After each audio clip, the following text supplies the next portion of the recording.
This episode of Off Color was recorded on Sunday, September 16th. We have 3 amazing guests. Each one of them deserves their own show, but today you are going to get to listen to the esteemed Candi CdeBaca, Kerrie Joy, poet, and Lisa Calderón, activist and amazing woman. Let's get to it.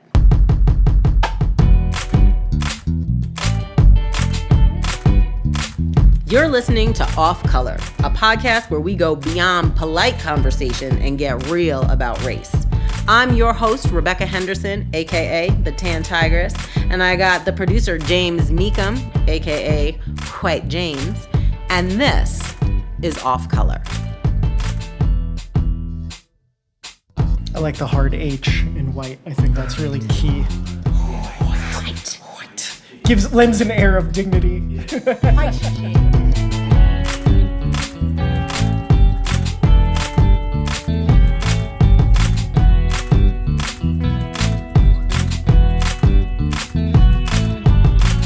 All right, so this is a pretty exciting episode of Off Color, and there's a few reasons that I'm excited. We have 3 amazing women here that are blessing my basement, which is really awesome. And in addition to that, before I even say who they are, I just want to say that 2 of you are people that Dr. Gregory Diggs absolutely loved and admired. And I can't tell you how many times he would say, oh, you know, we should have on Lisa Calderón and Candi CdeBaca. Like he always talked about you guys as potential guests. So the fact that you're here now is really meaningful. So we have Lisa Calderón in the house. Hey. We have Candi CdeBaca in the house. Hey. That's my book. And we have the immeasurable, the eloquent, the gorgeous Kerrie Joy. What's up? All right, so I'm really excited. So today we're going to be kind of talking about a few things, okay? We're going to be talking about art. We're going to be talking about activism. We're going to be talking about politics, okay? And being a woman. Now, White James, I know you don't know what it's like to be a woman. True. But we are going to still include you in this conversation. I appreciate because we are an inclusive bunch, okay? We kind care. We care what you think, all right? And so the other thing I wanted to let you guys know is that, so our last episode we had on Sonia Gupta, and it was a part 2. We kind of like broke it up. But it was kind of a bummer, I have to say. So, because it was just like us just like whispering about the apocalypse and like how Donald Trump's gonna kill us all and like how our justice system is like totally destroyed and our Supreme Court means nothing anymore. And it was like kind of a bummer. And that was the second half of our conversation. So today, I just feel like I want to start it off with all the things that are like really depressing. Okay, so we're gonna start on a nice downbeat. All right. You're giving us a really hard job right now. No, it's all Because good. we're going to have to lift it up, right? Right. Is that what you're saying? Okay, all right. But no, well, I just had some things that I wanted to talk about. All right, so first I'm gonna take a little sip. Yes. Oh, this orange juice is so delicious. Where'd you get that orange juice from? Oh, well. When is that? It's a company called The Pressery. Oh, where are they based? I think they're based in Colorado. I wonder if they do sponsorships. I wonder if they sponsor stuff, Pressery. Do you sponsor? Hey, Pressery. Holla. Okay. Support the women of color, Pressery. We should look for the sponsor before we tell everyone how depressing the show is going to be. Maybe. Oh, man. Okay. Well, anyway, we'll keep The it juice will moving. pick us up. That's what you need. You know what I'm saying? It's the juice's job. I like it. I like that. Oh my gosh, I feel like you might be a marketing See? genius. She is, though, actually. Okay, so some of the things that, well, the first thing I want to talk about to me is kind of like what I would consider the worst thing that has happened in the past like week or two, was the murder of Botham Jean, who was a 26-year-old St. Lucian native who was living in Dallas, Texas, in his apartment building. A Dallas police officer, her name is like, I forgot her name already. I'd call her murderer, I guess. Right. That's appropriate. Yeah, so officer murderer, came into his apartment. She said she thought it was her apartment and shot him as an intruder.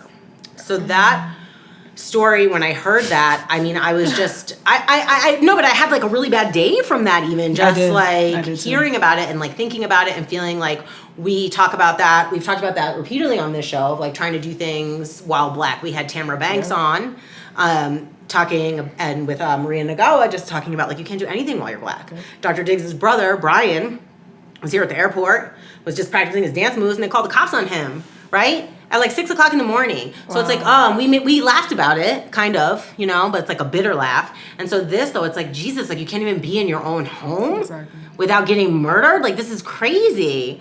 And so then the story comes out, and then there was a lot of misinformation. And so I had heard that they were maybe lovers. And so that was why, but then it turns out that that's not true. Exactly. And then the last interview I saw was on CNN, and it was, their connection was she lived downstairs from him, and there were noise complaints. So she'd been calling and complaining, and they actually have the records that she like complained about noise. So the more I hear about it, the more it sounds like premeditated murder to me. But you know, as that things, and I don't think we're ever going to really know from the way the facts have sort of been coming out. And then I don't know if you guys saw, but then they said, oh, well, they found some weed in his apartment. Yeah, let's go smear his name and talk about the weed we found in his apartment, as opposed to It's his damn apartment. exactly. I mean, Leave the man alone. So why are they doing a search warrant on the murder victim's house, and then they have yet to do a toxicology report or anything on this officer at this time? Okay. Is that true? They didn't get a blood draw from her or anything? Not that I am aware of. Okay. They let her out on bail. I thought they did do manslaughter. a drug screen of some sort, but I Maybe they could did. be mistaken. Yeah, they said they didn't find it. This is not the news. This is off color. Right. No, I got Back up my shit.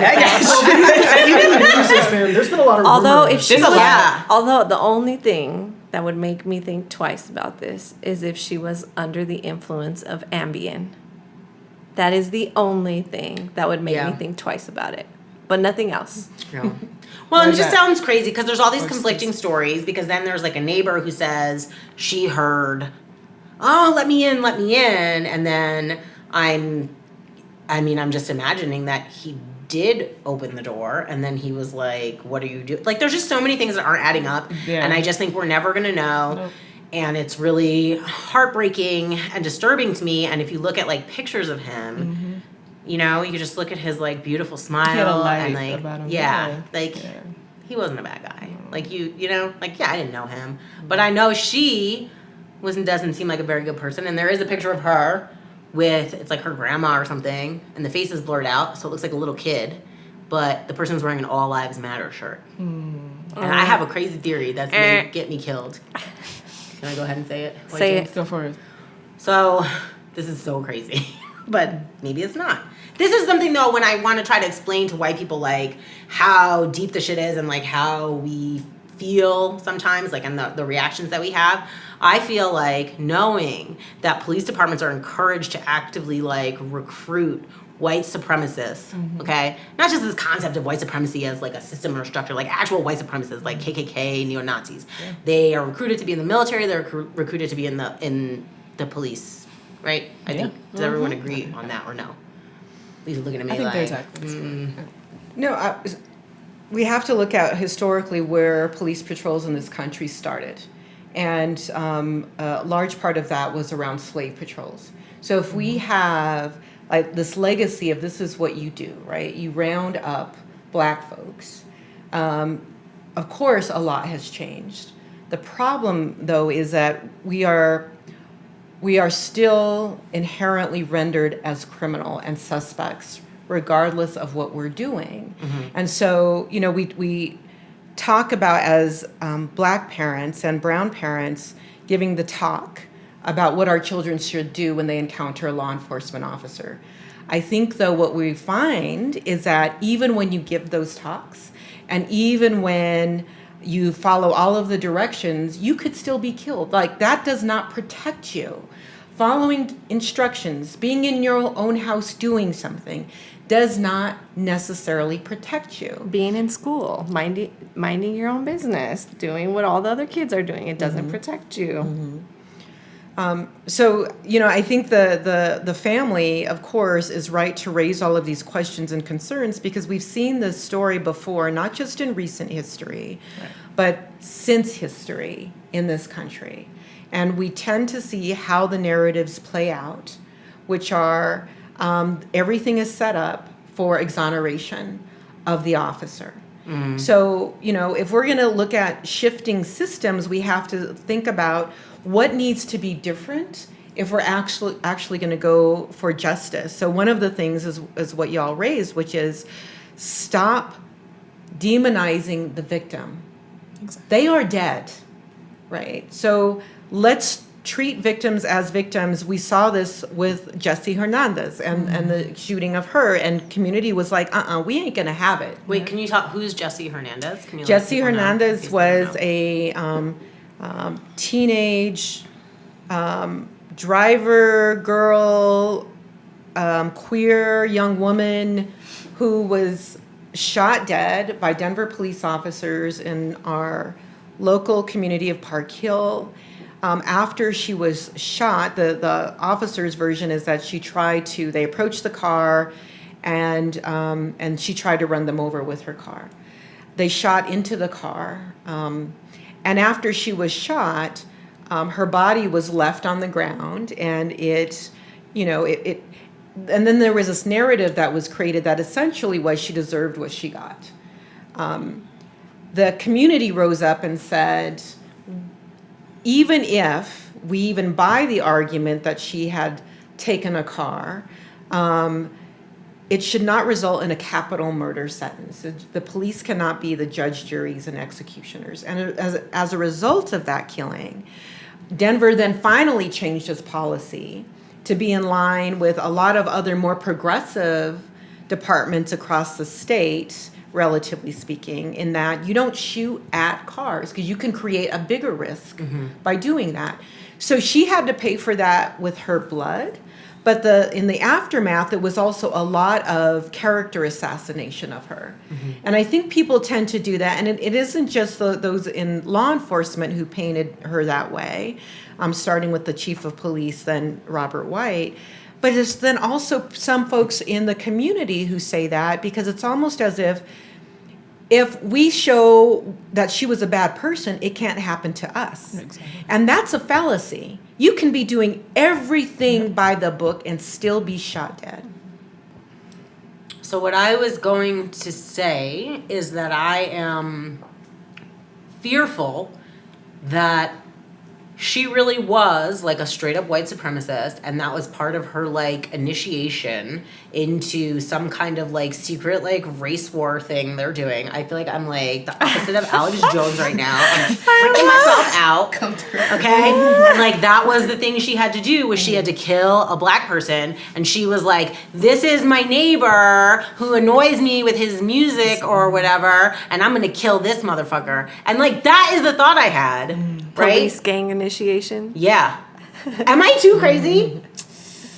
Everyone's looking at me crazy. Well, but I think in going to those kinds of theories, I'm a facts person, and so I really do want to know. Well, you're alone in America. I know. I'm going to hold on to that.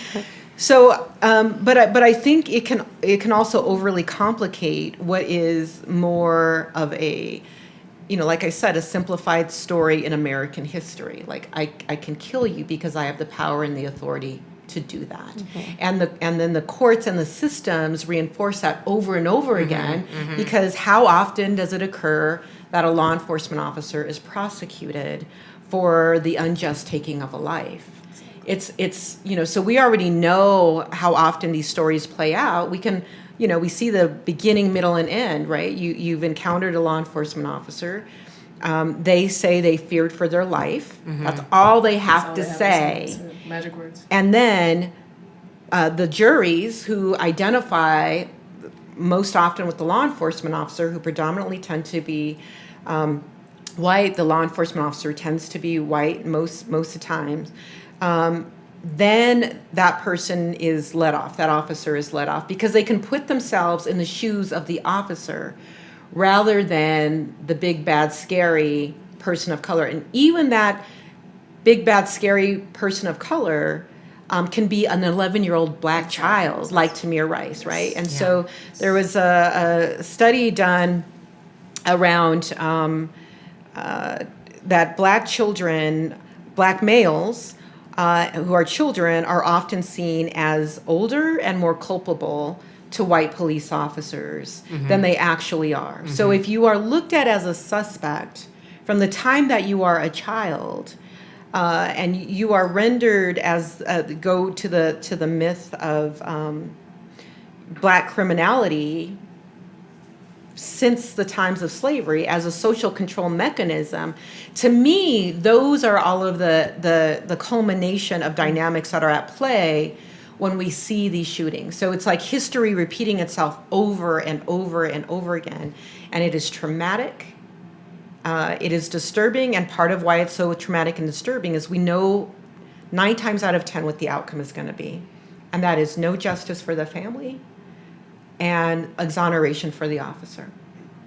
Yeah. And deepening that narrative. Yes, Every single time. So it's reinforcing that part of the American story that we haven't, as a society, adequately come up with mechanisms to stop it, to do, like, this is enough. How many more lives? You know, the Native people are actually the ones who are killed at the highest rate of all people ethnically.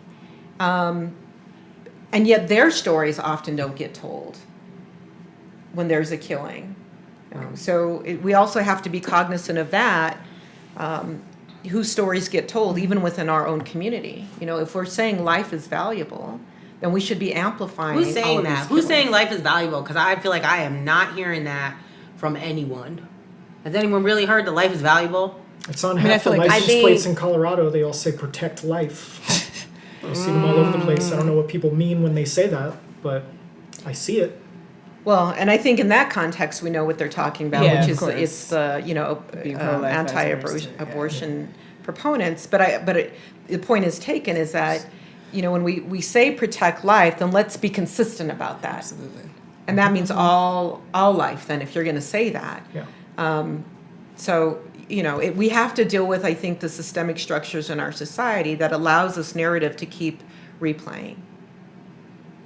I don't even know how we're going to get there. And that's something that I'm really struggling with. So wait, so you guys are saying I'm crazy and that was not a police gang? You shouldn't laugh at me. I didn't say if that. it comes out that that's what happened, then you all have to apologize to me. You said I think what you see as extreme enough to be an initiation is like normalcy in that context. Yes. Word. Ugh. Oh, God.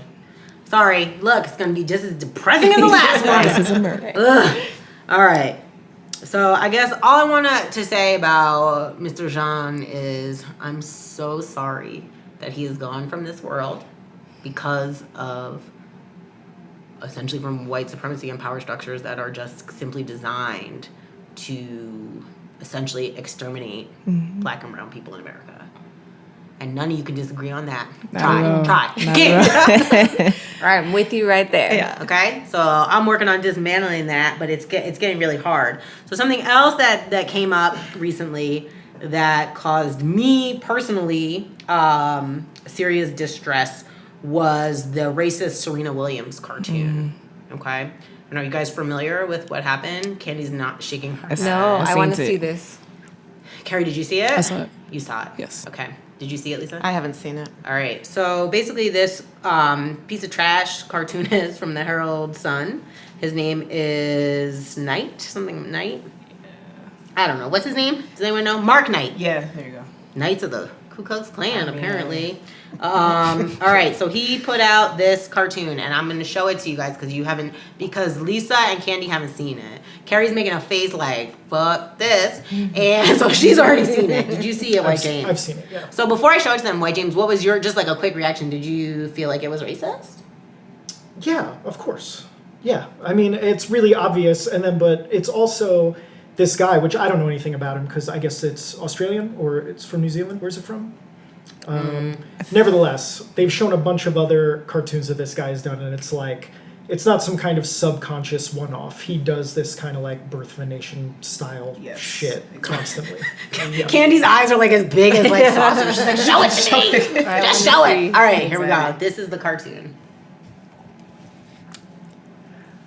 What? Oh, okay. Okay. So you can see it. Yeah. The cartoon is depicting our queen as a giant like gorilla baby or something. And then in the background, you can see her opponent, Naomi Speaking with the Osaka, ref. who's Blackanese, is portrayed as a blonde white woman for some reason. And it says, can't we just let her win? Something like that. Yeah. Okay? Because that's why she wins. Right. Yeah, because she's such a big baby. Right. When I saw this the first time I saw it on Twitter, I was like sick from it.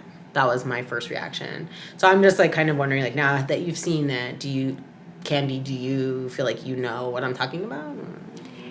Yeah, I think that it's kind of, I mean, especially with Serena, it's just this chain of things to, I think, really discredit how amazing she really is. I didn't jump on board with the whole new Nike marketing campaign, but I thought that meme that they put out with her outfit, where they said you can take the superhero's costume, but you can't take her superpowers. Yeah. I think that's like what they're speaking to here. She does have this superpower. She's fucking badass. And like, they are doing anything they can to take that away from her. Even like with this suggestion that someone might let her win. I don't think she's ever been allowed to win. She takes her win justifiably every single time. And that's threatening, because I think that's what's emerging in society right now is people who are not going to wait around, and we're going to take our wins. Yeah, word. Yeah. I'm gonna take it. Yeah, that's what America's afraid of. And there'll be someone in the background pretending like they let us. Yeah. Real talk. I teach African American history, and it reminds me of a lesson that I taught around propaganda after abolition and during Reconstruction, where they were trying to, in terms of, the white slave-owning elite, trying to keep newly freed slaves now, so black folks who are now, able to vote and things. This was part of the propaganda machine, and so you can look back. So what I would show my students, and people can Google it and look up these, racist propaganda back during the time of Reconstruction all the way up to Jim Crow. This was a very intentional tool used to keep black people from being in power. And so what this symbolizes to me is several things. One is the denying her humanity, and essentially also taking away what we would identify as her womanhood, because that has also been a tool of white patriarchy historically when up against the power of black women. So if we can make them seem more masculine, so to speak, then we don't have to see them as human beings. We can otherize them. And so, in that buffoonery of a cartoon, that's why it's like, this isn't innocent. Well, you knew exactly what you were doing. With every brush stroke of your pen, you were reinforcing that narrative of the inferiority in your mind of black women. And I do seem to recall this now. I didn't see the cartoon. I had heard about, or had read about it. I think he's Australian. I think that's right. But we know that this is part of a global narrative as well, in terms of the, how black people have been depicted as less than, as animalistic, as children, as babies, and used to justify our subjugation. And Blackness so, and brownness, because Right. think about like the savage narrative around indigenous people. Like this feeds into that, and this is why people justify a Tamir Rice as a threat, because like that's how we're painted as people. And then, I mean, it just can't, and it's feeding into the angry black woman narrative as well, angry brown woman narrative as well. I mean, y'all know for a fact that Serena Williams is like, she's that chick, you know what I mean, when it comes to this particular sport. She's owned it. She's worked her ass off for it. She has worked and deserved every single win that she has. And so to have this moment where, obviously when you're putting all this passion and all of this time, and she just had a baby and there's so many things going on, you know what I mean? And so obviously, she's talking to the ref about some things that she may not understand, and this is what you get out of it. You know what I'm saying? Not all of the hard work and all of the effort that she put into it, but the fact that, she has a moment of questioning, and then all of a sudden she's a child for it. You know what I'm saying? It just doesn't make any sense. Just like I said, just really feeding into that. If we are not willing to sit down and just take whatever is given to us, and then we're the angry black woman. You know what I mean? Like, if we're not willing to just sit back and be like, oh, whatever you're willing to give me, you know what I mean? If I want to take the moment to stand up and defend myself and open my mouth, and all of a sudden I'm the threat, or I'm angry, or you know what I mean, I'm doing too much, or you need to call the cops on me, or I'm thinking about Sandra Bland in this moment. You know what I mean? Like, not being willing to just sit down and be okay with you demeaning me, or with you questioning me without me being able to stand up and defend myself. You know what I'm saying? So I feel for her for so many reasons, especially understanding that she's just walked into motherhood. You know what I mean? And there's a lot that ties into that, as far as, I mean, I'm not a mother myself, but understanding. Don't rush into it. I have no plans on doing that. So you're not pregnant? No. Let's just set the Apparently there's a rumor. Apparently there's a rumor. Thank you, Rebecca, that Candi and I are expecting. They're not expecting. What they expect we're not is the married. birth of a new nation, baby. Hopefully, damn it. Hopefully. But if we keep going in this, in this way, that's not going to happen. Actually, it brings up this conversation that Candi and I had not too long ago, where I personally feel like, the epitome of, like, when I think of white supremacy, I think of like, I don't know, a white kid that ended up just having a tantrum one day simply because he couldn't get what he wanted to get, or she couldn't get what she wanted to get. And so they just went ahead and took it upon themselves to take it. You know what I'm saying? And so I feel like what they're trying to do here is just, really demean her character and really take away from all of the things that she deserved. Not things that she was too lazy to earn on her own, but everything that she worked her ass off to deserve. And so it's disrespectful. It's always and a moving target. Absolutely. So I also think that, in addition to reinforcing this angry black or brown woman stereotype, it's pitting women of color against each other. Yes, absolutely. Yeah. Yeah, because she's a black She's Japanese. Blackanese. Yeah, she's a Blackanese. That's the technical young term. woman. I mean, Serena Williams was her idol. You know what I'm saying? Yeah. Like, a woman that she looked up to her entire life. Probably watched all of her matches to make sure that she can try to get down all the techniques. Like, what are y'all doing? What are y'all doing? You know what I mean? She obviously had an amazing moment. What's the other? Naomi Osaka. Yes. So Naomi obviously had an amazing moment where, she defeated someone that she looked up to. You know what I'm saying? Yeah. So I mean, just like Lisa's saying, pinning us against each other. I mean, we have to stop that narrative within our communities. Yeah. Period. I know, and I think particularly for me, that was one of the reasons I was also kind of following this, because I don't follow sports, you know what I mean? Like, I follow people's outfits and stuff, but the actual games I don't usually watch. Yeah. But because Naomi she's mixed race, she's half Japanese and half black, and I feel like that was the continue. They were like, they're trying to like erase her blackness by calling her Japanese, but like, she is Japanese. She was born in Japan, and that's her nationality. We're everywhere, y'all. But We're everywhere, y'all. That's like our media's conditioning. We think that people look a certain way based on what country they're from, when you can go into any country and have every shade of skin color. Like, and there's anti-blackness in every in every country. Exactly. In every country. Exactly. Is this PG-13 or rated R? I have like triple X. That's on Netflix. Yeah. I would just say, to Lisa's point, my reaction when I saw that is like, even if this was your position, even if you thought Serena was wrong in how she behaved, that she deserved to lose, whatever, you could make a cartoon celebrating Naomi Osaka. That would not need to be that cartoon. Right. Yeah, absolutely. It's the That's choice, a choice. It's the choice to go for denigration over But celebration of the other person. didn't they do this with that football player, Cam Newton? What his name was? I don't know his What name. happened exactly? He threw a fit about something. He got mad about a loss, and they did the same. They called They him a did the thug. same exact thing with him. Yeah. It's like I feel Meanwhile- like they always do that. Meanwhile, in Boston, every time that who the Patriots lose or like Tom Brady's Pittsburgh just or whatever, I crying. mean, well, not even just the players, but like they have a riot in the city. You know what I'm saying?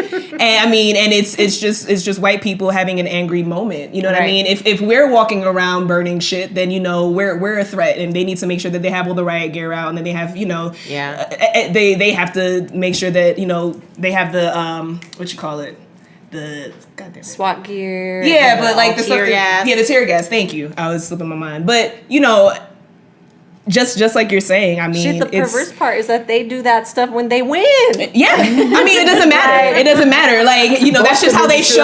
That's how they express themselves, and it's cool. You know what I mean? It's okay. But no, Nah, Boston, we got mad love for you. right? Yeah. Tune in. Well, and they, by pitting Serena and Naomi against each other, it's also making it playing into the binary narrative, or one thing cancels out another. Mm-hmm. So, Serena demanding that, going after what she believed to be right or wrong calls, asserting herself in a way that men do all the time, and should not take anything from Naomi being a badass tennis player.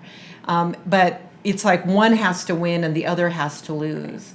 One has to be above it all, and the other one is the unreasonable one. And I definitely see that with, for example, Candi and I in the community. Like, why can't you just go along and with the status quo and speak more softly and be more ladylike? You're too Malcolm. Be a little Martin. Right. And because, and so we need it all, like every aspect, every style, but the punishment goes toward those who challenge power systems. And that's what Serena was doing, right? She's challenging the establishment of how rules are set up in the first place.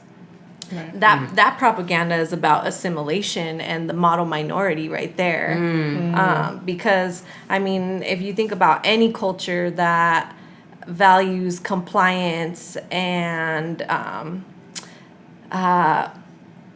quiet, Submissive behavior. Yeah. That would be the Japanese culture. And I feel like that's what they're elevating in this conversation is compliance and assimilation and be on your best behavior, have tact, and I put that in air quotes, or decorum. Yeah. Like that's what's really in that. She's in the bodysuit in the cartoon too. Yeah, she's Notice half that. bodysuit, half tutu, which is like, and then The just pacifier on the ground. Yeah. And her hair. I mean, this is like really offensive. Right. And so and then especially because she's such a beautiful woman. oh my gosh, she's You know what I'm gorgeous. saying? But anyway. She's amazing. So powerful. Oh my God. But even that, like, we almost lost her Right. through childbirth Exactly. because Black women die at some kind of insane rate during pregnancy. And I'm not going to go on a long rant about it, but my husband sometimes was thinking that, like, subconsciously that was the reason I had a scheduled C-section, because I was like so scared of like what might happen to me during childbirth. And so that was like the choice I made. But he, after like everything, and then all those news reports came out about how frequently Black women die in childbirth, he's like, I just wonder if subconsciously you were like, oh, they won't like believe me if I tell them XYZ. And I'm also part of, And they don't. They don't. A lot of they yeah, don't. they They really don't. Yeah. But I'm also part of who's actually, this is so crazy, but it's the truth, is the most discriminated group is fat people. Okay? Like, Yeah. that's the most Yes. discriminated group across It's true. every background. And I'm a fat person. And like, I've seen it time and time again. Like, when I go to the doctor, and I say this or this, like they're always Like just the like, first thing you should just they lose ask you. weight and I'll be Exactly. fine. Exactly. And so anyway, I'm just saying to say that I feel like there's so many things like working against us, like as women, right? So just starting there, right? We're already like coming from a place of unfortunately perceived deficit. And then we're women of color. So then we got that going on for us, right? So everything is kind of like stacked up against us. And then still we're like, yo, we're going to fight. We're going to rise. And one of them I thought was so dope was, did you guys watch any of the Kavanaugh hearings? He's about to be confirmed to be part of our Supreme Court. I mean, I've been reading like the articles and stuff. I haven't Oh my watched God, it. you guys. So this was what really took our last episode with Sonia down, was talking, no, I'm serious, because Sonia was a former prosecutor. And she was like, I can't even like talk about this really, because I feel, you know, like this is something I believe in. I swore to uphold as an attorney. And now I'm looking at our justice system. Like she had like faith that that was something that was going to be there to like protect us and protect people. And so for me, watching someone like Kavanaugh be, you know, submitted and he's going to be confirmed. It's not like he's not going to get confirmed. Right. So like basically our Supreme Court is like ruined. And so now it's like in the bag, the fix is in. However, I just wanted to just kind of briefly mention, the push black. Yeah. They come through push black. Yeah, they be educating me on a daily basis. I like love that. I loved like Cory Booker and Kamala Harris's like, just like their strength and how they just like kept pushing during that hearing. I thought you were talking about something else. Oh, I really did. I thought you were talking about something else. There's this organization through Facebook that every day they send you like black news. It's called Push Black. My bad. So Push Black. No, I get it too. Daryl be sending you messages. Daryl be on. All right. I'm like, hey, Daryl. Okay, but I saying like the Push Black of it. I just like to say that, you know. I got you. And so they stole that from me. You want to say So I really enjoyed watching them kind of step up. And then now there's like these rumors that they're running for office. I mean, that's kind of always been on the table. I recently was with Cory Booker in May. Hi, Cory. You were looking good, baby. Thicker than a Snicker. Man, you got a round booty. So for real. Woo, Cory. Okay, so anyway, so that was one of the questions that came up. I was at the Aspen Ideas Institute I just snuck in there, y'all. And so, but people were asking him, are you running 2020? And he was like, no, no kind of thing. And so I was just like wondering if you guys had any thoughts about those two leaders, like if you have any thoughts about them running for office. Well, going back to your first point about the Kavanaugh hearings, you know, I haven't brought myself to watch those because I still have PTSD from the Clarence Thomas, the Anita Hill hearings. And to watch a black woman be dragged through the mud, who the Democrats went and sought to get her testimony, and just basically there was no protection for her. And so we've lived, basically a generation practically with Clarence Thomas. And so I think what it does is it reinforces for women, you know, first of all, they got to wrestle with the idea of, do I come forward with this information about this man, that he sexually harassed me or sexually assaulted me, whatever it is. And then the second is, will I be believed? And then how will I be treated once all that comes out? And so what we see playing out with Kavanaugh is, you're right, it's not going to matter. I'm glad they're fighting the fight, because I would be angry if the Democrats did not fight back. But there's also a part of me that says, we've seen this story before, and we've actually seen a more extreme version of it where a black woman was not believed. And her story has stayed consistent throughout time. We see what a disaster Clarence Thomas has been as a Supreme Court justice. And so for me, it just reinforces how, you know, even as someone as credible as an Anita Hill, a respected lawyer, brilliant woman, all of that, it didn't matter in terms of this man still got one of the most powerful seats in the nation. Having said that, I also feel a bit optimistic, but mainly for the next generation, like my daughter's generation, who is a millennial. I think there's a new consciousness around how, particularly when I see her and her peers, the expectation of being treated better. Some people say that, oh, they're an entitled generation. I'm like, they know that there's a different sense of how I should be treated as a human being. Exactly. And so that's what gives me hope, is to say, no, whether I see it as, sexual harassment from Clarence Thomas or Michael B. Hancock, our mayor, we're going to call it like we see it. And you can't tell us we didn't see what we saw. We aren't experiencing what we're experiencing. And so that's why I don't want to watch another story of a powerful man, despite, the concerns about his record around treatment of women. I can't stomach it just watching when I know the end outcome. But I'm going to work with other strong women to make sure that we change the trajectory, at least in their own lives, at least in our local capacities. Yeah, I intentionally shrink down my scope of focus for politics because, I lived in DC for 6 years, and watching national politics from the inside out proved to me that the media narrative, isn't worth watching completely.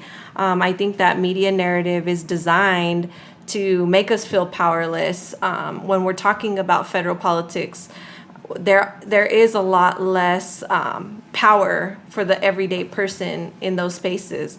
And so I think that watching that, being faced with it all day, every day, watching the unfair results, it numbs us and discourages us from participating at the levels that matter the most, which are local and state. And so for me, I try to keep up, by reading when someone flags something important, but I definitely shrink it out intentionally because there's so much going on here at the local and state level. It cripples me to watch federal politics. Whoa. Go ahead, Kerrie. Oh no, I was just gonna say, I feel for people, thinking about Sonia and understanding like all the time and effort that she's put into learning and understanding how to maneuver within the system, but like to have faith in a system that we haven't had the ability to change yet, because it's functioning exactly. I mean, you hear this all the time. It's functioning exactly the way that it's supposed to. You know what I mean? The cards have been stacked. They've been playing this game for way too long. They know what the hell they're doing. You know what I'm saying? And so it's just kind of hard at any point in time, at any level, to be honest with you, to have any faith. And don't get me wrong, I'm not saying that we shouldn't be paying way more attention to what's going on at the state and municipal level, because that's what affects us the most. But at the same time, it's, we have to be way more intentional about changing this system if we want to see any change, if we want to see any progression at all, if we want to see, anything work out on our behalf as people and women of color and, the marginalized, and, we just, it comes to a point where I just really want to ask people, but what are you doing? You know what I mean? Like, what are we doing on an everyday basis to really make this change intentionally in your everyday life? Because there's no way that you can have faith in this system at all as a person of color, as a woman of color. You know what I mean? Knowing exactly the way that it's been set up, exactly, and it's functioning as a well-oiled machine. The way that that it's supposed to. So it really is going to take a number of grassroots movements, and we see shifts happening. Like Lisa was talking about as far as her daughter is concerned. I do see a lot going on within like the upcoming generation, understanding that we simply deserve better as human beings, period, point blank. And it doesn't matter how you look at me. It doesn't matter what box you try to put me in. I know what I deserve. And so I'm going to speak up for what I deserve. And I think it's important, especially as those young people, to get involved in politics. And I hate saying that to an extent because I've never really been a fan of it. However, I heard this one quote where someone said that, you may not be into politics, but politics is always into you. And that's something that I really had to understand because like I for a long time I didn't pay attention the way I needed to. You know what I mean? But everything is working exactly as it should, and I need to take it upon myself to dismantle that. You know what I mean? Period.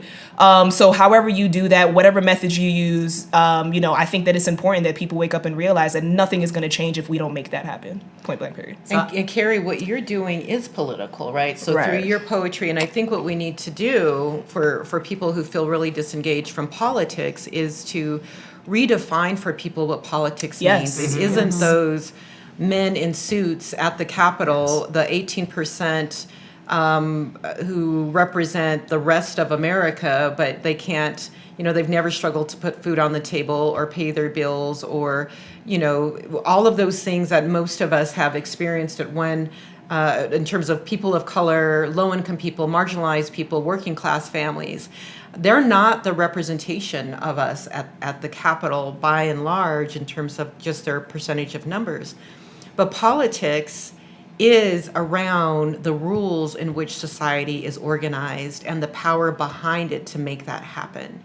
And so when I see politics, when I see mothers who are demanding more for their babies and the education, they may not think of themselves in terms of a political arena, but education is one of the most politicized issues in our society. So I think we need to rethink and reclaim politics in this country, what it means that we're doing politics all of the time when we are advocating for ourselves or our families or our communities, and we are the experts in our lives. And so to put that, by speaking up, can influence then public policy. I tell my college students that, if you want to influence the masses, one of the most powerful ways to do that is through public policy. And a lot of people don't hear that because they think, the dry meetings and the rules and Robert Rules of Orders, but it starts always in your community. That saying, I think it was from Tip O'Neill, all politics is local. It's absolutely true. If you organize in your family and then in your community or in your school, you can change a trajectory for whatever that issue it is that you're working on, whether it's to put another stop sign in your neighborhood because you're concerned that your kids or your family are not safe from the speeding cars, all the way up to, we were talking about this, Rebecca, about leave for mothers, right? In terms of your job and how the women's work is often not respected in the workplace.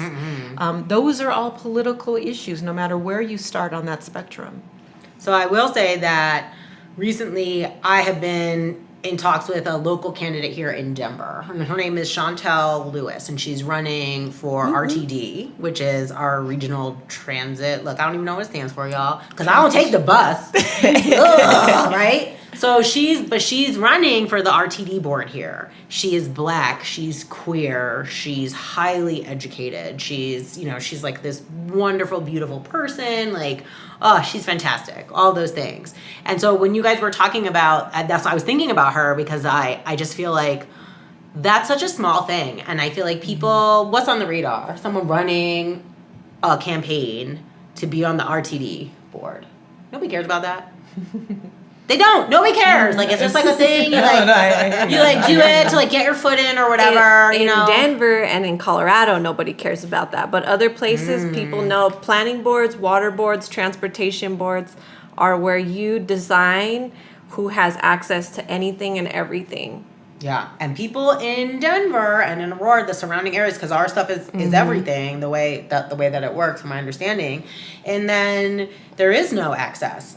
And somebody had posted on Facebook, they were asking which bus lines do you use the most. They were trying to get some kind of information, and I was like, I don't take the bus because it takes too long. I'm never gonna get nowhere here. I can't handle it. Right. Now, I grew up in the suburbs, but outside of a major city. That city is called New York.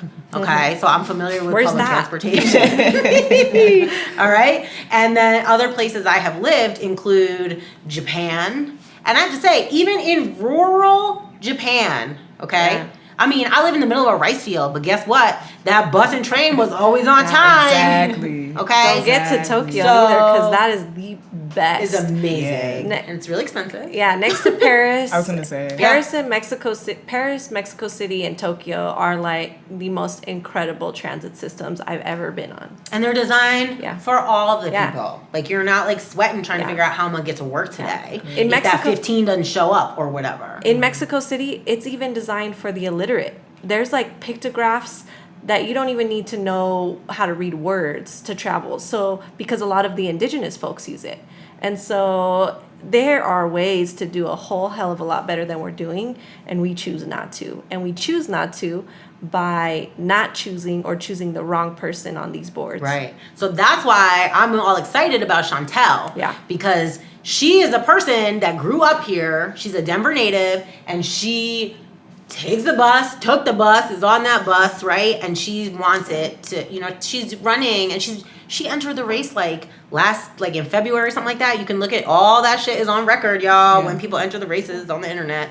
And so like she's been going all hard for it. And so then I was at the farmer's market here in my neighborhood that I call Diggsville. Some people call it Stapleton. But I'm not into We KKK. like your name. We like Diggsville. Diggsville's good. I think it's good, I'm with it.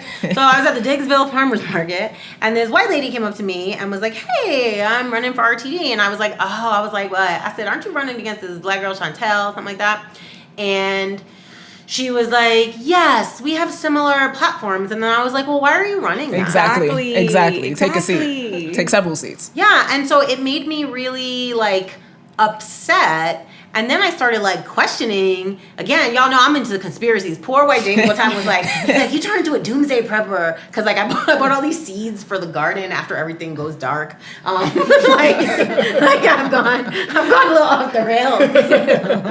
But I'm wondering if she's running to try to like split the vote to get like the establishment guy. I don't know if he was already on the board. Look, I'm not gonna act like I know all kinds of stuff about local politics. You never know what their real plan is, but this is the part for all of you white allies out there listening. This is what makes us as people of color untrusting of just any white ally, because the person running against this woman calls herself an ally and has met with several women of color, people of color, as a political consultant, encouraging us to run. And then when someone gets in there to have the audacity to run against them, that is what makes us not trust intentions. That's not only happening on RTD board, that's happening in other city council races in the city right now. And that is where allies, I think, need to recognize power, privilege, dynamics, and take a seat. Exactly. Like, there's a role for you in these people's campaign if you want to win for the vision. Play your part. You don't have to be the driver in that. You don't have to be the person running. And leverage your privilege. Yeah. You know what I mean? That's all I'm like, why wouldn't you just say, you know what? I'm going to throw all my energy and my money and my white privilege behind Chantel instead of trying to get me, the person that you didn't recognize as a black person, telling you, I'm not going to vote for you, right? Mm-hmm. And Candi, you mentioned like local city council races, and I don't know if people know this, but Candi CdeBaca is running for city council person here in Denver, Colorado, which is like pretty exciting. Come through District 9? No, but it's here's the thing. So last year, my good friend, Samita Mukhopadhyay, who's like, stop saying my name on your podcast. She's like, I'm the executive editor for Teen Vogue. You can't be dragging me down. But I'm going to keep doing it because I love you, girl. So she saw you speak, Candi, at the Women's March. Oh, awesome. And she said... That's where I met Dave. Oh my God, is that where you guys met? Yes. Shut up. Yes. Yeah. This is a meet cute that is beyond my life right now. Next episode. Oh my God, yes. We're coming back to that. All right, so anyway, she saw you speak and she said, and I quote, she said, she's amazing, but she's too radical for national. Like, she was like, she can't make it. because you're too radical, even though she's amazing. And so that was a year ago about. I was going to say that was I've heard before that. Alexandria Ocasio. Okay. Yeah, I was gonna say because So I'm feeling it's that happening. too. Where It's I'm happening. like getting all excited now. I'm like, Yes. ooh, like things maybe we are gonna have some changes Yeah, happening, right? The revolution and is so here. I'm interested, Candi, in like what made you decide to run. So she's wrong and she's right. I think that like people who are flocking to Colorado right now are coming here under false pretenses, right? You know, I thought when I had moved away and I was hearing this new narrative about Denver as this progressive place, I fell for it. I fell for the okie doke. I came back and I was like, nope, still the same. But like people underestimate how Republican, how conservative this state really is. There were pockets, and I think very quickly those pockets are being diluted in Colorado. So I do think that she's right about that radical message resonating here. I think that it was true about our country in maybe the last generation, but I think that the new emerging American majority is craving that.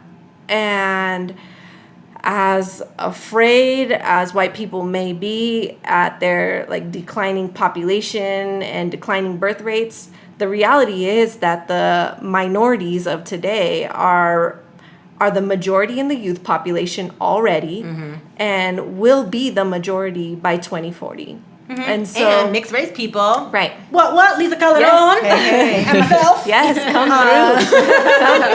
through. No, or the fastest growing population, the fastest growing demographic is mixed race people. Yeah, and so for me, like I get where she's coming from, and I hear that a lot, and sometimes it's a little discouraging because I believe in the things that I do, and I believe that there's a better way, and I would love more than anything to overthrow capitalism, but you know, I know that I'm here to do my part, and I'm here to do it in my way, and so it's funny because I had announced literally a week or two before the Women's March. And I did so on my lunch break. With your niece. Damn, we're trying to keep it down. Yeah, it So was cute. completely unplanned. And I remember after the ink protest, we organized this amazing turnout. And over the month of December, we planned this whole gentrification summit. And right before the Women's March, I remember thinking, you know, I heard a CPR interview of my opponent about the ink protest. Wait, who's your opponent? Albus Brooks. He's the current city council He's the current for he your was, district. Last year he was the city council president, and he's the current representative. He's on his second term, so I would be unseating an incumbent, which people don't advise us to do. Yeah. But we're here to win. Yeah. But I heard his interview on CPR, and he was talking about gentrification. He's a black man, and he was talking about this process as a natural process. And his misunderstandings about the entire thing triggered me in a way that I hadn't been triggered before. And believe me, he has triggered me at many points in the last 4 years of being back in Denver. But I was triggered to another degree because there was one sentence that he said that gentrification doesn't affect homeowners, it only affects renters. And I basically lost my shit because, you know, it starts with the homeowner. It starts with property taxes rising to the degree that a homeowner can't stay or that a homeowner needs to raise the rent for their tenants. And so, like, his complete lack of policy understanding, his complete lack of regard for community made me feel like I can't wait for somebody who wants to run to step in. That's what I came back for. That's what I need to do. And so I was with my 10-year-old niece and my other niece. She's my neighbor niece. And I was like, would it be weird, guys, if I were like in the political eye, like on, you know how you see me on the news? Would it be weird to you guys if you saw that more often? And they're like, no, we want to help because they're my neighborhood flyer distributors. So they always were, they called themselves block captains, and they would distribute our Ditch the Ditch flyers. And they were like, as long as we get to go knock on doors and distribute flyers. And I was like, okay. I was like, well, before we go eat, let's go over here. And so we stopped over there, got the paper notarized at the bank, and then went across the street and filed the papers to run. And on Facebook Live. On Facebook Live. Adorable. It was awesome. Yeah. Little girls. On Facebook Live. Yeah. And then we get in the car, and the girls are like, can we be your campaign managers? They remade a song. They made songs for me. They made a campaign song for me, and they remade Jenny from the Block. So, for me, it's just, now is the time. Like, we have to stop waiting for someone else to come in and do it, and just do it ourselves. And I also want to say, Candi, is that, you're also a very serious candidate. So even though it was kind of like over your lunch break, it was something that you had been contemplating for a long time, that you push back at the gentrification movement, including as it impacted your house. You helped to lead and orchestrate a I-70 highway expansion opposition with neighbors. Like, you're on the ground all of the time. And I think the question that you ask yourself, like, we're waiting for something, we're waiting for someone to, and then we realize it's actually us. Like, no one else is coming to save us, right? Our community has to save itself. And so we have to step out of from going from kind of resistance mode to the architects of public policy. And we need to be in those seats of power to help do that. Yeah, and you said public policy earlier, and I've spent my career in public policy at the state and national level. And so shrinking down to city politics was interesting for me, because even as someone who was involved in crafting policy for federal legislators, I didn't recognize how all of the power really lies at the local level. I didn't recognize that until I came back to Denver and I was lobbying. And I also didn't recognize my own role in the work. I had been asked to run for city council for the last 10 years of my life. And I brushed it off as a joke because I didn't see myself running in a popularity contest. I see myself as an intellectual. I see myself as a policy expert. And to me, I didn't feel like I should have to trade into those credentials that I've worked really hard for as a first generation high school graduate to be popular and to be liked. And so I didn't recognize my role until enough people started asking me to do this. And there was a point where I was just like, well, maybe I don't have to be popular or liked in the sense that I imagined before. Maybe all of these people asking me is already the demand that's there. You got me feeling kind of inspired right now.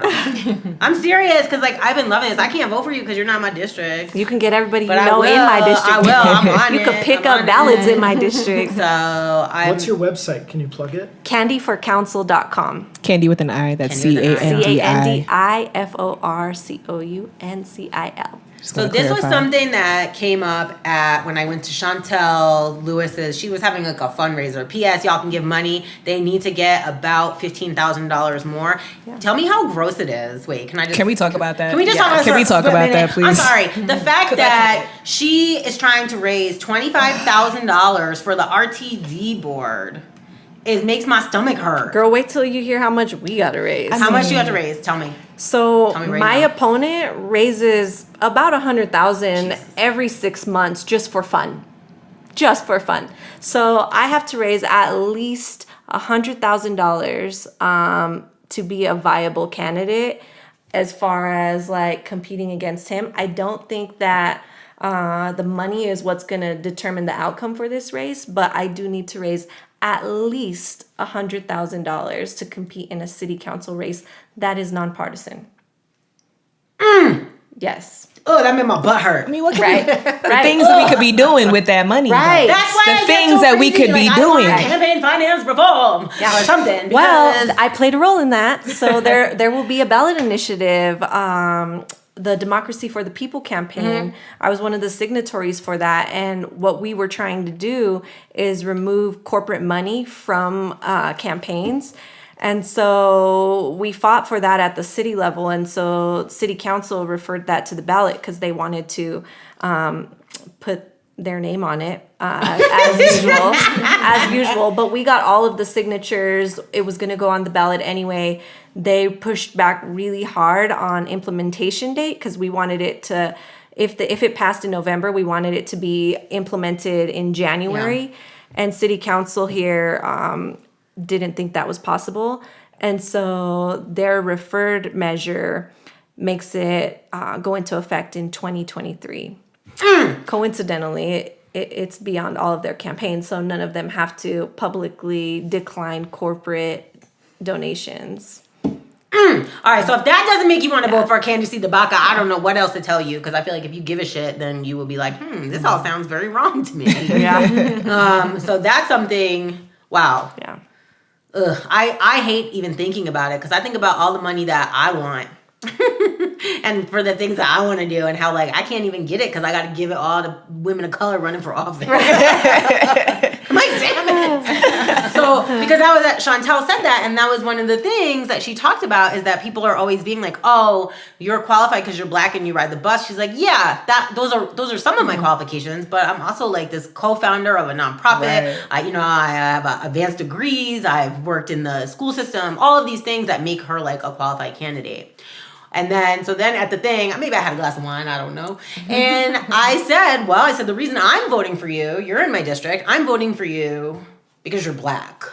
That's like all those other things, that's great, yada, yada, yada. But I was like, that's the reason that I'm voting for you. I don't even take the bus, right? I don't care about the bus. I care about black people and having black people be like raised up.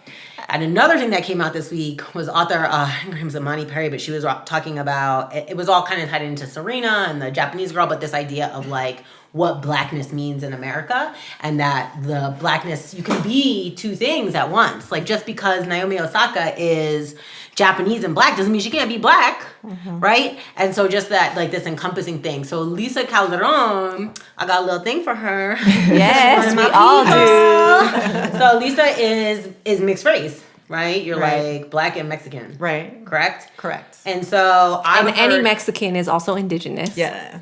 right? Yeah. I'm like, Lisa, you got it all, girl. I'm over here trifecta. with the oppressor just squashing me down, bringing out all these Anyway, that's something else. Okay, I'll talk about my own problems later. So I just feel like I heard Lisa through the grapevine, aka the Colorado Independent. There was an article that was on the internet. I saw, and I also saw on Brother Jeff's show, who's a local dude here in Denver. Brother Jeff, Powered by the People. He's amazing. So if you're The in Denver, best. Shout check out. him out. If you are not in Denver, check him out. Because I just Anyway. feel like there's something, in some ways, I feel like there are some kind of magical things happening in Denver on a small level. And I think why James would agree with me on that, he's nodding his head. But also because like we are both from New York, lived in Oakland, like we have kind of like a similar like life path. And so we both were like, boo Denver, no offense, sorry y'all. Yeah, no. But then we kind of start getting into it, right? Yeah. We're like, yeah, like we can like do stuff. James is like going back to school to be a teacher because H. Soul got him all like riled up about the state of education, you know? And so I feel like Things aren't so entrenched. You feel like you can get involved in things in a way I didn't feel like I could as easily in New York and the Bay. There's so many like professional activists on the coast. And here it seems like you can get involved in things. So I There's love so much that. opportunity. Yeah. For I good. do feel like there's opportunity, and I feel like Lisa.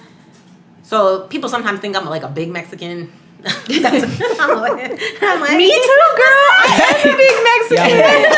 oh, you're like a big Mexican, but I feel really excited. I got excited at the prospect of like hearing that maybe you were running for mayor. Is that true? Yes. So there's a prospect, right? And I think it goes back to, we as women of color offer a different and expanded narrative.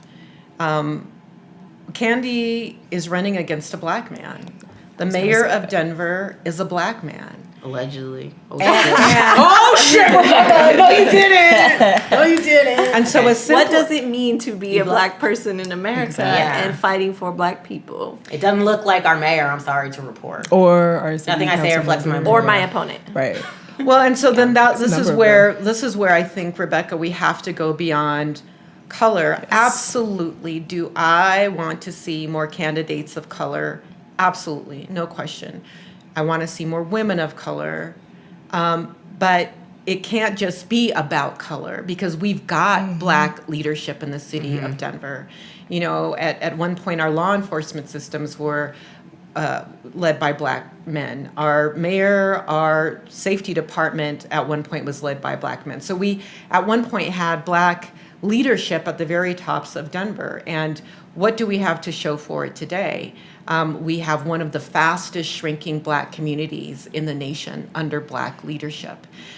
We have one of the highest percentages of black and brown people being killed by law enforcement under black leadership.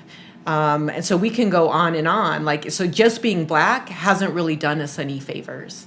What we have to do is be very specific about what kind of black person or We want a person mixed of color. black person. We want a or black a mixed, Mexican or a mayor. mixed black person. It's about ideology, That's what it boils down and to. like levels of internalized oppression. You know, that comic that we started out with, that sketch that encouraged identifying with your privileged identity or the more compliant identity happens a lot, I think, especially with black male leaders or brown male leaders, because they still have that privileged identity as a male. And I think the way that mixed race people are tempted to identify with their more privileged identity, I think that happens with male leaders of color. That's interesting. And it more quickly happens, in my perspective, because, you know, that's that side. You know, you can cross over and be everything you thought you wanted to be, right? But that's our internalized oppression. And I think along with that is we have been in power in terms of collectively as people of color a much shorter time. I mean, Brown versus Board of Education. 1954. So it hasn't been that long ago when we have been out of formal segregation. So to practice power sharing, so first you got to get power, and you got to learn how to share it appropriately.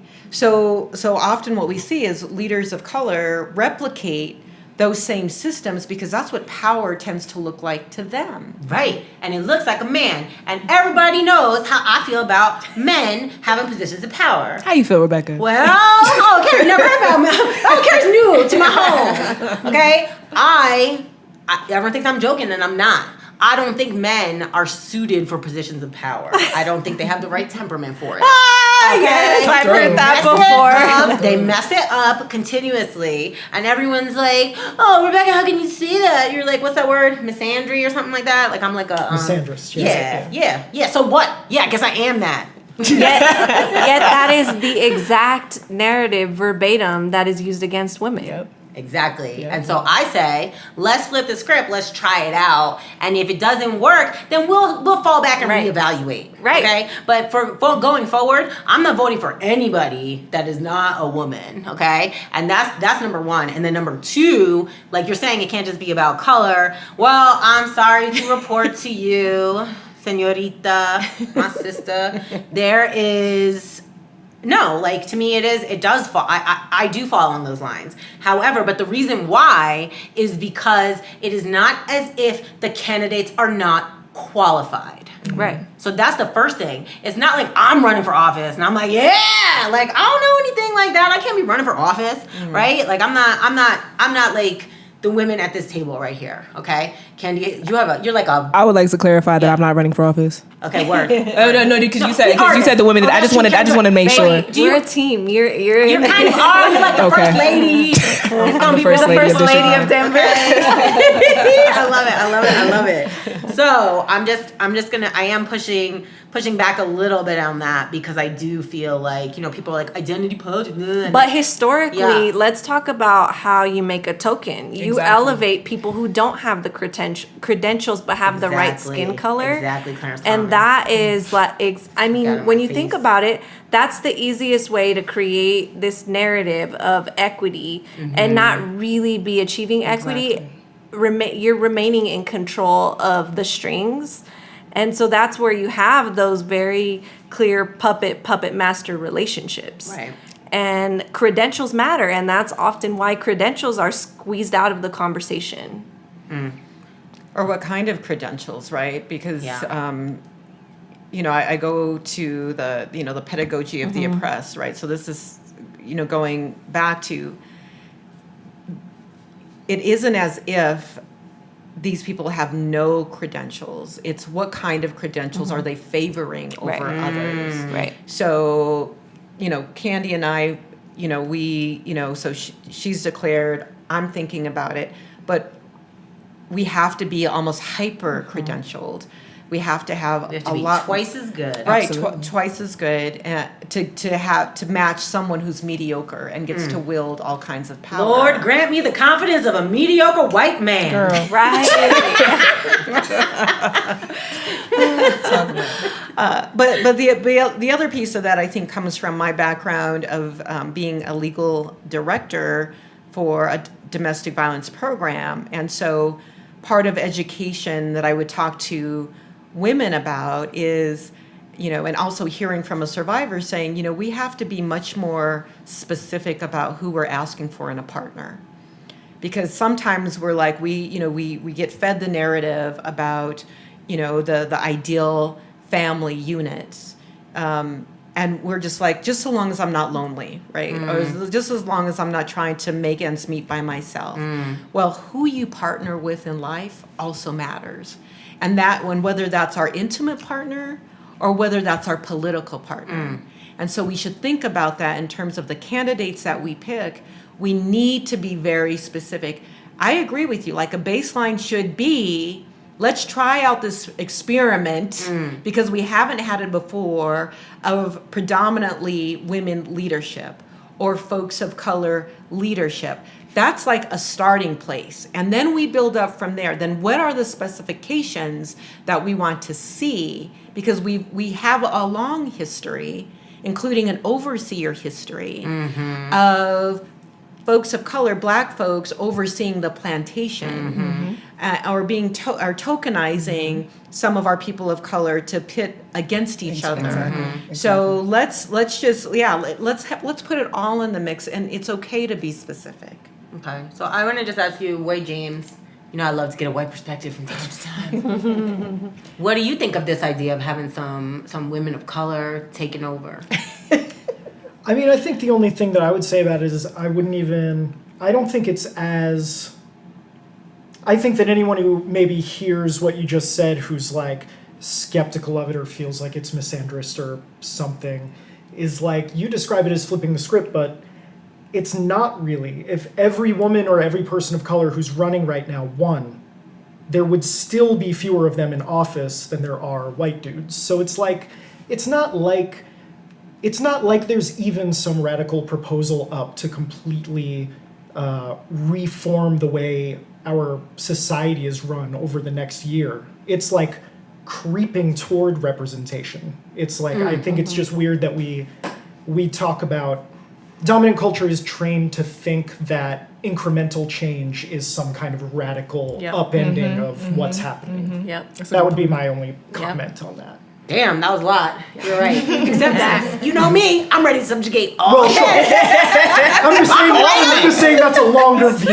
That's a longer view than the next 12 My months. dad's like, your plan doesn't make any sense. And I was like, no, we'll put him in hotels and then we'll lock him up in there. And he's like, but how many hotels? Wait. I didn't hear this part of the plan. Oh, I just wanted to It's put like all men reverse into some Handmaid's barracks. Tale. Yes, Oh, yes, God, yes. yes. I'm into it. I call it the man-maid's tale. Anyway, it's a whole other thing, but I'm not going to do that. Got a lot of potential titles for this episode. Handmaid's Tale. So I'm going to stand by what I say. Lisa Calderón, if you run, you will be getting my vote because you are qualified, but also because you black. Thank you, because sister. I'm always rooting for everybody black. And I wanted to bring that up right now because, but we'll hold the phone, chicken bone. Okay, my so, Kerrie Joy, if you don't know Kerrie Joy, you are about to. But gonna the learn first today. time I ever saw her was at the Black Parent Empowerment Summer that was put on by H Soul and the Ovos, Our Voice, Our Schools movement. Word. We've had H Soul on the show a few times. Go back to the archives, check him out. He pretty radical, honestly. Project Voice was a partner in setting that up. Thank you. Okay, thank you so much. Women. Now, me and H Soul be getting in some fights about his hotepishness. Okay, but we cool. Okay, so I will say this: that the first time I saw her, Kerrie did this piece that was so amazing, and it really resonated with me. It was from some Issa Rae, who is like, if you don't know Issa Rae, just stop listening right now. I don't even care what you have to think.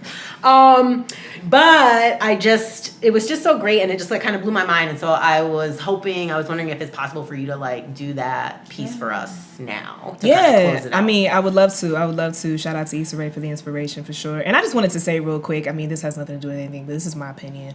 Because I'm definitely representation matters, period. I believe that it's absolutely important that we see ourselves represented in the people, that are sworn to serve and to defend us and to speak out for us in this democracy. But at the end of the day, I'm rooting for people that are that remember that we're all human. You know what I mean? No matter what, and I always talk about these boxes that we're always put in because, as we all know, race is a social construct. As we all know, it's a device of white supremacy. You know what I'm saying? And so at the end of the day, I believe that my qualifications, who I am, the contents of my character, all those, those MLK quotes that people like to quote all the time, especially our white allies. I love y'all, but keep it real.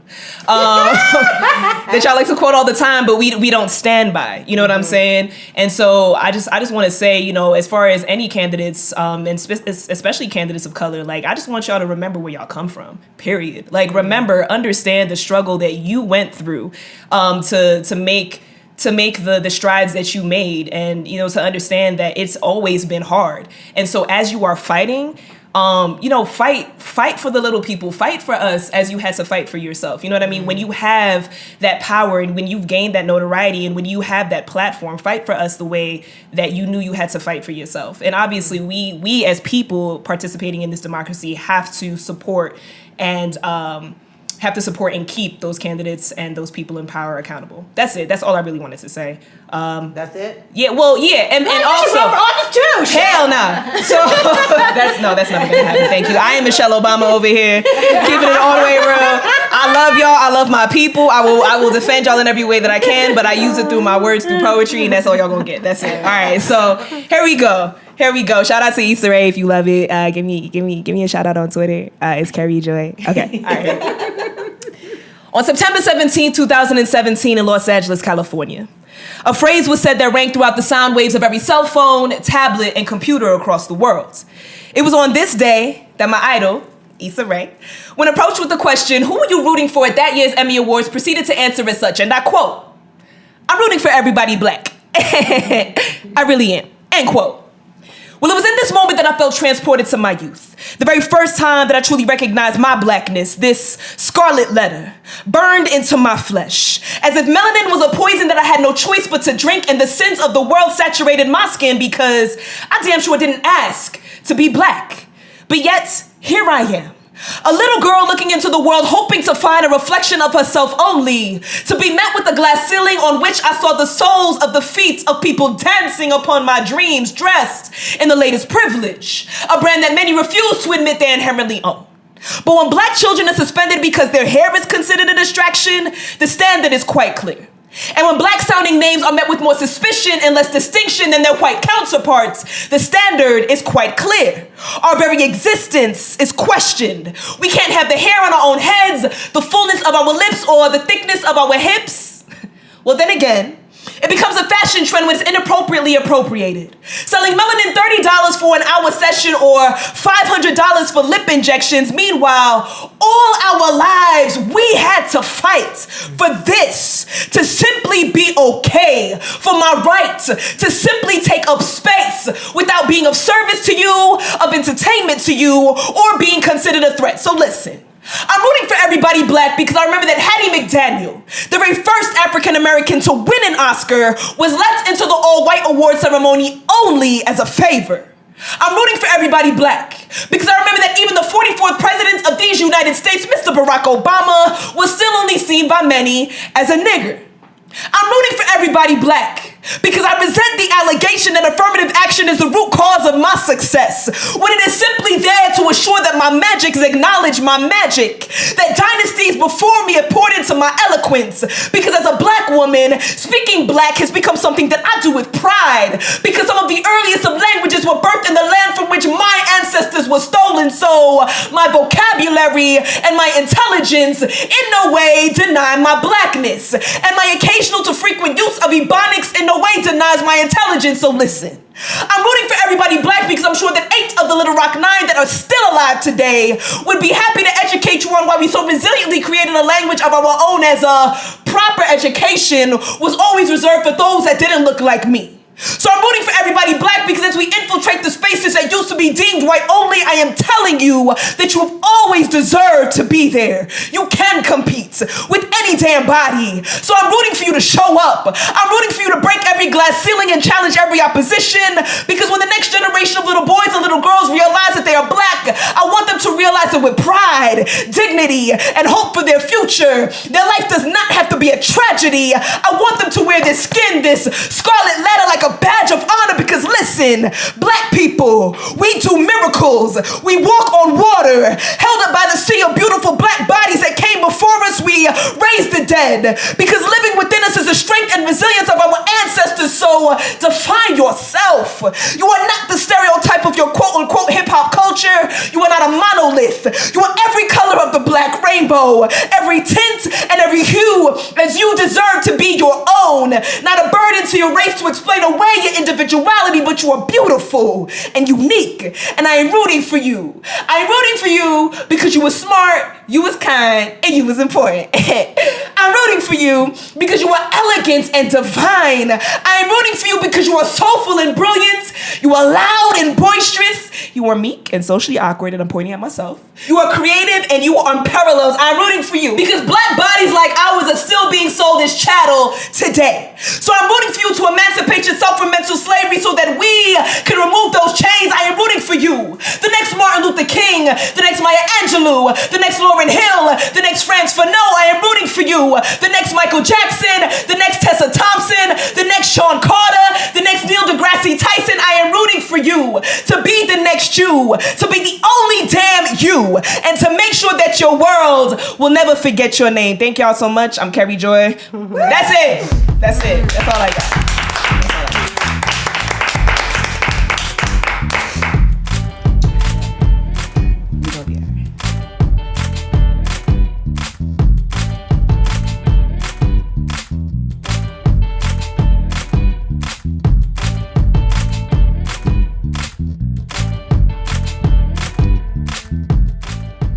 Off Color is a presentation of Tan Tigers Productions, hosted by Rebecca Henderson, produced by me, James Meekum, music also by me. Follow us on Twitter at OffColorPod, on Facebook at Off Color Podcasts. Check us out on the web at offcolorpod.com. And make sure to subscribe to us on iTunes, Stitcher, Spotify, and anywhere else you get your podcasts. Thanks for listening.